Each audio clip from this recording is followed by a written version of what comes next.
Let me ask you a question.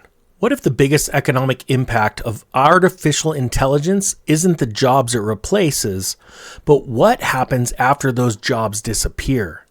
Right now, companies around the world are rapidly adopting AI to automate work that is used to require teams of employees. And when people hear about AI, layoffs, they usually think about the first effect, workers losing their jobs. But economists are watching something much deeper.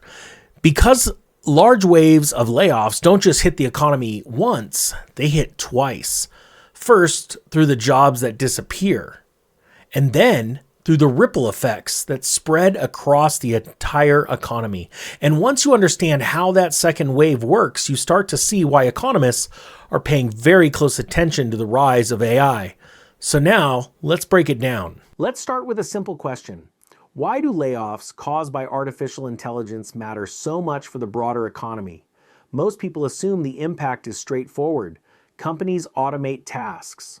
Workers lose jobs. Productivity improves. And eventually the economy adapts. But what many people don't realize is that large waves of technological layoffs often affect the economy in two separate stages. The first stage is the obvious one. Jobs disappear. But the second stage, the one that economists watch closely, happens after the layoffs begin spreading through the rest of the economy. And that second wave can sometimes be even more powerful than the first. To understand why, we need to look at how the modern economy actually functions. Every job is connected to a chain of spending. When someone receives a paycheck, that income doesn't just stay in their bank account. It flows into the broader economy. Rent payments, groceries, restaurants, streaming subscriptions, travel, clothing. Every paycheck supports dozens of other businesses. This is why economists often describe the economy as a circulating system of income and spending. Your income becomes someone else's revenue. Their revenue becomes someone else's paycheck. And the cycle continues. Now imagine what happens when a large number of jobs suddenly disappear. The first impact is direct. Workers lose income, but the second impact is indirect, because when those workers stop spending, the businesses that relied on that spending begin feeling pressure as well.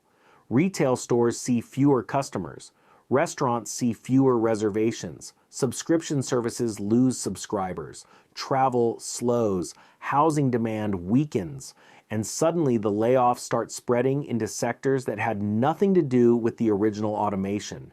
This is what economists call a multiplier effect. And it's the reason why job losses often ripple through the economy far beyond the original industry. Now let's bring AI into the picture. Artificial intelligence is different from many past technological shifts because of how quickly it can automate certain types of work. Earlier, waves of automation often replaced physical labor. Factories installed machines. Agriculture introduced mechanical equipment. Assembly lines became automated. But AI is targeting a different category of work: cognitive work, writing, data analysis, customer support, basic programming, administrative tasks, research assistance, tasks that were once performed by large teams of white-collar workers. And that means the industries affected by AI may include sectors that traditionally had stable middle-class employment: technology companies, marketing departments, consulting firms, financial services, media, customer service centers. If automation accelerates across these industries, layoffs could begin appearing in areas of the economy that historically served as income engines for consumer spending. That's the first economic hit. Workers lose jobs. But here's where the second hit begins to form. When large numbers of workers lose income, especially in middle-income roles, consumer spending starts to slow. And consumer spending is one of the most important drivers of economic growth. In the United States, consumer spending typically accounts for roughly 2/3 of economic activity. That means when consumer spending slows down, businesses across the entire economy begin feeling the effects. Retailers experience declining sales. Travel demand weakens. Entertainment industries slow. Small businesses lose customers.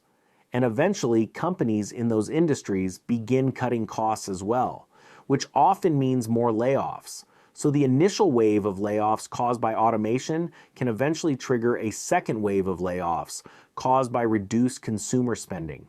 This is why economists sometimes say that job losses don't just affect the workers who lose employment, they affect the entire economic ecosystem. Now, to be clear, technological progress has historically created new jobs over time. The Industrial Revolution eliminated many traditional crafts, but it also created entirely new industries. Automobiles created mechanics, manufacturing plants, and transportation networks. Computers eliminated certain clerical jobs, but created entire sectors in software, IT, and digital services. Technology changes the structure of employment, but the transition period can still be economically disruptive, and the speed of that transition matters. If new industries emerge slowly while automation spreads quickly, the labor market can experience periods of instability. Workers displaced from one sector may not immediately have the skills needed for new types of employment, and retraining millions of workers takes time. During that transition period, unemployment can rise, household income can decline, and the multiplier effect begins spreading through the economy. Another factor economists watch is income distribution. Automation tends to concentrate economic gains in specific areas. Companies that deploy AI successfully may become dramatically more productive. Their profits increase, their market share expands, but those gains are often distributed unevenly. Investors benefit, technology firms benefit, highly specialized workers benefit, but workers whose tasks are automated may experience income loss. When income becomes concentrated in smaller groups, overall consumer spending can weaken because high-income households typically spend a smaller percentage of their income than middle-income households. In other words, the structure of spending changes, and that shift can influence how economic growth evolves over time. Now, this doesn't mean that AI will automatically cause a recession. Economic systems are complex. New technologies also create opportunities. Entire industries may emerge around AI development, infrastructure, and services. Productivity gains could lower costs for businesses and consumers. New tools may enable individuals to start businesses or expand their capabilities. But the transition period is where uncertainty appears. And that's where economists begin watching the data carefully. Labor market trends, wage growth, consumer spending, productivity, business investment. Because when technological disruption reaches a certain scale, its economic effects extend far beyond the companies that deploy the technology. They influence the broader structure of the economy. And that brings us back to the original idea. The AI layoff wave doesn't just hit the economy once, it hits it twice. First through direct job losses in industries adopting automation, and then through the secondary ripple effects that spread through consumer spending and business revenue. Understanding that two-stage process helps explain why economists and policymakers are watching AI adoption so closely. Not because technology itself is new, but because the speed and scale of this transition could reshape the labor market in ways that ripple through the entire economy.